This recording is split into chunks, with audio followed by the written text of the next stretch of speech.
Good morning, everyone. Jill here with North Texas Vegetable Gardening, canning recipes and a little bit of everything. And no, it's not too early to start planning for your fall garden. I try to do things early so that you guys have time to see the video and go ahead and get prepared for whatever the next season is coming up. So we're going to talk about seed starting for the fall garden today. And some of those seeds will need to be started in about 5 weeks, mid-July, and others can go directly in the ground. Now, as most of you know, we have that second high tunnel already delivered out here. It is going to be a 30-foot wide by 100-foot long. We did get it from Rimmel Greenhouses or Rimmel High Tunnels. That is who we bought our first one from. We did buy the Gothic arch because, as you all know, if you've been following me for any time, we had a pretty severe winter, especially in February. We got 2 snows this year. And the Gothic High Tunnel withstood the snow and the ice and the high winds. And we've had lots of storms, guys. You know that too. Tons of storms with very high winds. And so we have chosen to go with the Gothic style roof instead of the hoop style roof. We just want to be cautious. We want to be, we want to know that if we do continue to get the type of weather that we have gotten, especially this year, but the 2 years prior, that the high tunnel will withstand our extreme weather conditions here in North Texas. And boy, do we have extreme weather conditions. So again, we're going to talk about the seeds that I'll be starting in about 5 weeks. That high tunnel is going to have to be going up probably in the next month. We got to wait for things to dry out. But I did want to tell you guys, my goodness, we had 3 days of dry and things just started to get to where we could get outside and work in that high tunnel and work around the yard and get some things cleaned up. And then we got another storm yesterday that dumped probably about an inch and a half of rain on us. We have a risk of severe weather today. But June 2nd, earlier this week, here in Texas, we got down to 59 degrees in the morning. Unheard of, unheard of. The 2 years prior, I have had to replant certain things due to late freezes and frosts. So our weather pattern is really changing here, and that's another reason why we got that first high tunnel and another reason why we got this second high tunnel. It's very important to us that we are able to grow year-round if possible, and that is our goal, and we are working very diligently to get there. Now, this is our first season with the high tunnel. We're learning lots of things.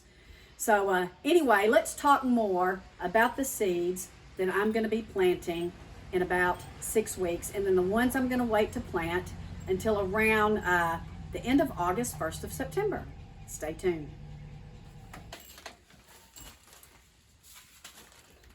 So first I want to talk about, I bought some seeds from Johnny Seed. I've never purchased from them before, but they do get good ratings. And I wanted to tell you what I like most about these Johnny Seeds so far. I've not planted any, but let's talk. Johnny Selected Seeds, and they are up in Winslow, Maine. What I like most about the Johnny Seeds is, look, on the back of the packet, it has exhaustive information about how you plant, when you plant, information about the seeds that you're gonna, your harvest that you're gonna be doing. It talks about how to harvest, talks about the disease and the pests, the culture of it, what kind of soil you need to be successful. So I really, really like that about the Johnny Seeds. So what I got from Johnny Seeds that I'll be planting in mid-July is I have some bunching onions, which are scallions. I have some winter spaghetti squash that I'll be starting. I have the Bright Lights Swiss chard. You know how I did with my other Swiss chard, which I'll be planting that as well. So I'm going to have 2 different types of Swiss chard this year. And bunching onions, which are the scallions. So anyway, I'm excited to try these Johnny Seeds and see exactly how we do. But I'm impressed with their packet. I like how they include all the information on the back. I can sit down with my diary or calendar and start to plan out when I'm supposed to get these seeds started and on their way to put in the fall garden and in that other high tunnel. So another couple of things that I'm going to be starting in mid-July is cauliflower, more cabbage, kohlrabi, Swiss chard. This is the Vulcan Swiss chard. These came from Baker Heirloom. Now, I did go to Baker Heirloom to buy all these seeds here recently, and they are still my preferred choice, but I'll tell you that they didn't have certain things, and that's why I did go check out the Johnny Seeds website. So I'm excited to see how they do, and we will continue to support and use Baker Heirloom. We've had great success with Baker Heirloom. Rareseeds.com is their website. We're going to try the New England Sugar Pie Pumpkins. Now, what I chose for that second high tunnel are early harvest items, because I want to get them planted. I want to harvest as quickly as possible and move on to the next season, which will be winter, sometime in November, December here, but you don't know right now because our weather patterns are changing, and they have changed for the last 3 years. So this New England Sugar Pie Pumpkin, I'm excited about this because this is superb for pies. It is an early variety, an early harvest variety, and it's a smaller pumpkin, so it won't take up as much room. So we have the blue curled Scotch kale, which is what I'm growing out there right now. Love it. It has done so well. I planted what I have still in that high tunnel out there, and what I have in those raised beds. I planted that back in September, maybe August or September of last year by seed. Started it in my seed starting trays, and it is still continuing to go. We are using the kale for smoothies and for soups, and it's just so wonderful to go out and pick your own vegetables when you're cooking. Really have enjoyed that, especially in my cabbage soup. I did a cabbage soup video a month or so back, and boy, let me tell you something, this does well, very well, and very tasty in a cabbage soup or any of your other soups. Something I'm going to try in the high tunnel before our first freeze are the Market More cucumbers. They are out in that high tunnel, in our first high tunnel now. We're going to try to do these again because we are having really good success with them, and they seem to be very hardy, and they seem to be acclimated for our weather and our soil here. The Texas Early Grano onions, I'll be starting these, so I will have my little onion starters by the time it's time to put them in that second high tunnel out there. Bok choy, we're going to try bok choy this year, guys, and this is the milk bok choy. It's like a miniature bok choy, so we're going to start these. Now we're going to move on to, and the butternut squash, the Waltham butternut squash. This seems to do very well in the fall and in the winter here in Texas. So we have all kinds of things that we're going to be starting in mid-July, maybe toward the end of July. I'll get my calendar out and again my diary and start planning out my seed starting. So what will go directly in the ground, because it will do better if we do that, are our carrots, Bloomsdale long-standing spinach. This has done very well for us here in Texas. We usually get a very large harvest in the spring and in the fall. Grew this, probably started seeds back in January of this year, and we had some really good spinach all the way through. It started to bolt when it started getting warm, probably in March.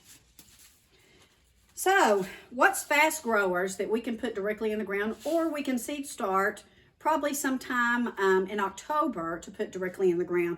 Now what we'll do directly in the ground is I found this radish. It's a Saxa 2, and it says that it's ready in 14 to 21 days. This is going to be a quick rotation crop, or quick crop that we can plant, harvest, plant, harvest, plant, harvest. So we're going to try out these Saxa 2 radishes. I'm excited about these because, again, I ordered things that would come to fruition pretty quick, so I can keep planting in that second high tunnel and in my high tunnel.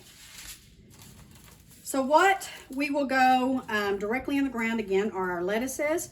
We had really good luck with the Ice Queen. We had really good luck with the Tom Thumb lettuce. And then we have some Easter basket radishes, and these were ready in about 28 days. We really love this. This is a variety of different radishes. It has like the French radishes. It has probably some of these Saxas. It has some of the white radishes. So we're going to do this. I also have some daikon radish mix that we'll also plant. That's going to be probably a quick harvest, but I don't think it's at 28 days. And then we have our other lettuces. We understand that lettuces in the fall and winter high tunnel are what's going to be probably our bumper crop. And we will grow quite a bit of that and harvest it for ourselves and for our family, and have been successful at selling my vegetables to people that I work with. And so that's kind of the direction that we're going. Kind of seeing if I can retire here much sooner than what I thought. And so that's my goal. But now I wanted to talk about some of the medicinal herbs and the medicinal plants that we're going to start growing. And then I'm going to give a shot at, I have some St. John's wort that we're going to grow, the mullein that I'm going to grow, and the ashwagandha. This ashwagandha, the company I work for is a global company, and I talk to people that are over in India, and as you all know, they're having a really rough time right now. And one of the gentlemen that I spoke with said that he and his family have stayed on this ashwagandha. Now you can buy this in capsule form now on Amazon or at some of your other supplement shops, and we do take it daily. But I want to give a shot at growing my own. So that's kind of the rundown. There's going to be some other items that I just haven't been able to get a hold of. We're going to do some more celery. We're going to do some Brussels sprouts. We're going to do broccoli, which I did harvest my own seeds from my Waltham broccoli this year. Oh my gosh, guys, I got tons of seeds. I mean, I got a whole envelope full of Waltham broccoli seeds that we'll be planting in that second high tunnel. And again, those probably will be started in mid-July to the end of July. So again, I try to get ahead of things for you all. Go ahead and start looking at what you want to grow in your fall garden. Now, I will tell you here in Texas that you normally can't go to the package stores, the big box stores, or some of the nurseries and find fall plants like you can in the spring, like your tomatoes and your cucumbers and your squashes and your peppers. I've not really had any success of finding already started plants to plant for the fall and winter crops. So this is what we're doing. We're doing our own thing, and we've had great success with the seeds. You can see behind me here, this petunia, we have quite a few of them all around the house. We are really enjoying them. The hummingbirds are enjoying them. But my husband started these from seeds.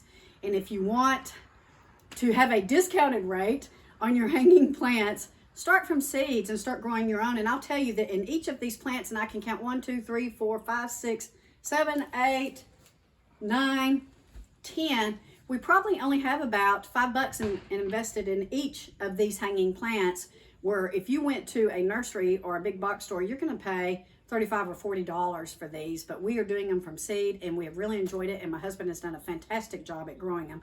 And we're going to do the same with our fall vegetables, and then we will start again with our spring vegetables shortly after that to get ready for that other high tunnel and my personal high tunnel. Very excited about the upcoming growing season. Again, the weather is very unpredictable. Right now we should be in the 90s, lower 90s. In fact, I hadn't even got my pool ready yet because we've been so cool at night. So we are just now being able to get things cleaned up around here with all the rain and with all the storms and with the unpredictability of the weather. What do we have in store for a Texas summer here? I really don't know what to say other than initially the weather folks were stating that we were going to have a hot, dry, drought summer because of the La Nina pattern. I don't believe that. I didn't believe that. As we started to move into April and May, I saw a significant change. So we are in the GSM, which we do believe in, and it is creating a different weather pattern. It has for the last 3 years, as I stated. And so we are learning as we go, but thank the Lord that he has blessed us with one high tunnel and the second one that's getting ready to go up, that my husband will start on probably pretty quickly here. We've just been unable to do it with the weather. But anyway, thank you all for watching. We appreciate each and every one of you. Get your seeds on order. Start planning what you want to start your seeds in mid-July, because you'll be starting seeds July, August, September for your fall garden. And boy, happy harvesting to all of you guys. We appreciate y'all for following us. And we thank each and every one of you. And be sure and stay tuned for that second high tunnel. We will do a little bit more in depth on as my husband and my brother-in-law builds it. They did that first one and they'll do the second one. We've got to build up that soil, guys. We got to get things ready, and then she's going to be going up pretty quick. Take care. God bless. Have a wonderful rest of your weekend, and we will be in touch.